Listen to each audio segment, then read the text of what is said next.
알아야 엄마가 아이를 놀아줄 때도 이게 생각이 나야 되는 거예요. 안녕하세요. 저는 설아 엄마 이소윤입니다. 교구가 저희 집에 되게 많은데요. 교구가 많으신 분들도 있고 적으신 분들도 있지만 힘이 없는 대로 또 이제 뭐 이것저것 활용해서 놀이를 해볼 수 있다는 게 원목 교구의 가장 큰 장점이라고 생각을 해요. 열린 교구. 내가 세상에 온 날 특별한 축하를 해요. 이제 어드벤트 캘린더. 주황 색깔. 여기 보면 이런 책들은 거의 다 이렇게 토프를 꼭 되어 있죠. 이렇게 1차원적으로 이렇게 딱 꽂아요. 이렇게 원목 여기에다가 이거 잡기도 힘들어요. 엄청 작아서. 그래서 이렇게 힘을 주고 집중해서 올려야 촛불이 되고, 이게 또 후 불면 떨어지기도 해요.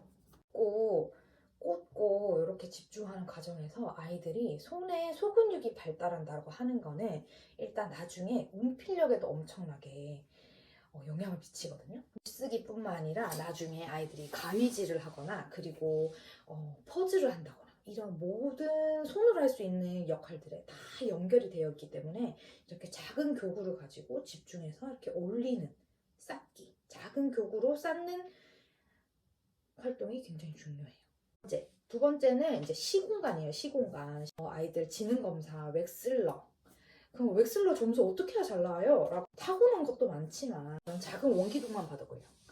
원기둥이지만 우리는 이게 원기둥인 거 알아요. 하지만 이렇게 보면 정사각형이에요.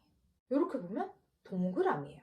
엄마가 같이 놀아주면서 이렇게 보니까 네모고 이렇게 보니까 동그라미네. 그리고 이렇게 굴리니까 굴러가네. 그리고 이렇게 굴리면 안 굴러가.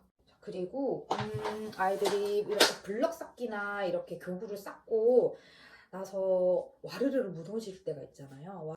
처음에는 우는 아이들도 있어요. 와, 내가 한 거 무너졌어 이러지만 이제 우리가 이런 경험에서 실패를 할 수도 있고, 그리고 다시 쌓으면 된다. 이게 첫 번째고, 두 번째는 왜 무너졌을까? 작은 거 위에 큰 거를 얹어서 넘어졌나? 문제를 해결하려는 해결 능력이 생기는 거예요. 이제 4, 5세부터 갈 수 있는 영재원 같은 경우에는 웩슬러도 보지만 두 가지를 더 보고 있어요. 문제 해결 능력과 창의력. 원인들을 찾고 이렇게 해보면 어떨까? 이렇게 해보니까 이렇더라 저렇더라 이런 거를 자꾸 알아가는 과정에서 문제 해결 능력을 습득하게 되는 겁니다. 그리고 색채 인지와 컬러 매칭이에요. 교구 색들이 미세하게 달라요. 뭔가 파란색 같으면서도 비슷해요. 이렇게 가면 다르네. 이렇게 가면 똑같네. 이렇게 색깔이 다른 거를 인지를 하면서 어떤 능력이 키워지냐면 이제 패턴 인식을 하게 됩니다. 색채 감각에서 얻을 수 있는 거는 세 가지. 패턴 인식이 빨라지고, 그리고 같은 색 다른 색끼리 모아가는 분류, 이렇게죠. 분류할 수 있는 능력이 길러지게 됩니다. 우리 유아 수학에서 가장 중요한 것 중에 하나가, 수학이라고 하면은 그냥 단순히 뭐 더하기 뭐는 얼마, 뭐 곱하기 뭐는 얼마 이렇게 생각을 하시는데, 그거는 수학 중에 하나인 연산이에요. 연산 외에도 정말 중요한 것들이 많은데 그 중에 하나가 아까 말씀드린 시공간, 분류.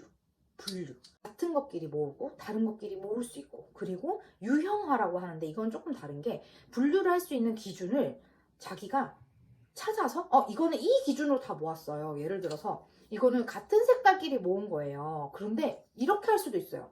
이건 뭐예요? 크기별로 모은 거예요. 이렇게 자기가 이거는 이렇게 이거별로 모았어요. 이렇게 할 수 있는 거는 유형화라고 해요. 이런 능력도 책을 보지 않고도 아이들이 자연스럽게 알 수 있다는 거죠. 사실 저희 아이는 말이 굉장히 늦게 터졌어요. 2개월쯤에 언어 발달 지원 검사도 수학과 가서 했을 정도로 말이 굉장히 늦게 터졌는데, 이런 교구로 엄마랑 유대 관계를 가지면서 계속 이야기를 하면서 주로 교구놀이를 하면서 엄마랑 어떤 대화를 할 수 있냐, 감정 표현 그리고 요청의 표현, 두 가지가 메인인데, 감정 표현 같은 경우에는 엄마 이렇게 싸우니까 어땠어요? 이렇게 색깔끼리 모으니까 이런 느낌이에요. 이렇게 스스로 말을 할 수 있도록 지원을 해주시고, 그 다음에 요청의 표현, 엄마 빨간색 좀 주세요. 아니면 이것보다 더 큰 거, 무거운 거 주세요. 이렇게 엄마한테 요청을 하면서 자기가 이 상황에서 어떤 말을 써야 될지에 대한 판단을 할 수 있는 능력을 기를 수 있게 됩니다. 첫 번째 주제로 생일을 고른 이유가 있어요. 생일을 왜 골랐냐면 생일을 안다는 거는 일단 사회성의 첫 출발이라고 생각을 해요. 생일 축하는 누구한테 해줄 거야?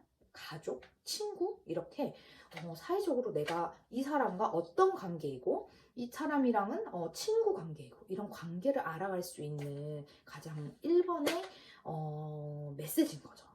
우리 아이는 사회성이 떨어져요 이렇게 하는 게 아니라 사회성은 엄마랑 같이 유대관계를 계속 유지를 하면서 엄마가 자꾸 보여주는 거예요. 이런 상황에서는 어떤 말을 전해야 되고 이런 거를 가르쳐줘야 되는 거예요. 창의력. 아이들이 이런 교구를 가지고 케이크를 만들면 다 똑같을까요? 다 달라요. 제일 유명한 빅 레인보우로 케이크를 만드는 친구들도 있겠죠. 하지만 어떤 친구는 이렇게 롤라로 계속 쌓아서 계속 쌓아놓은 엄청 높은 케이크를 만들 수도 있는 거예요. 하지만 오늘 만든 케이크, 내일 만든 케이크 또 달라요. 정토이즈와 함께하는 케이크 만들기 첫 수업의 의의는 첫째, 소근육을 키울 수 있다. 둘째, 공간 지각 능력, 시공간을 키울 수 있다. 사회성을 기를 수 있다. 넷째, 창의력을 기를 수 있다. 이거를 먼저 설명을 드리고 엄마 선생님 수업을 들어가려고 했던 이유는 엄마들도 이게 지금 내가 이거 이렇게 얘기해 주는 게 아이한테 뭐가 좋지? 이 왜 좋은지를 알아야 엄마가 아이랑 놀아줄 때도 이게 생각이 나야 되는 거예요. 그냥 집 잘 지었네, 잘 쌓았네 이렇게 하는 게 아니라 이걸 쌓으면서 이렇게 하니까 안 무너진다 이렇게 던져줄 수 있는 말들을 알아야 아이도 거기에 말에 맞춰서 더 이어서 또 얘기를 하고 이렇게 해서 놀이가 진행이 되는 거거든요. 이런 걸 잘 모르니까 그 교구를 아이한테 어떻게 놀아줘야 될지 모르겠어요 이렇게 얘기를 하는 거예요. 그래서 엄마 선생님과 우리 첫 주차 생일 케이크 만들기에 대해서 이제 인트로를 준비해 드렸고 이제 아이랑 어떻게 노는 영상에 대해서는 이어서 또 알려드리도록 하겠습니다.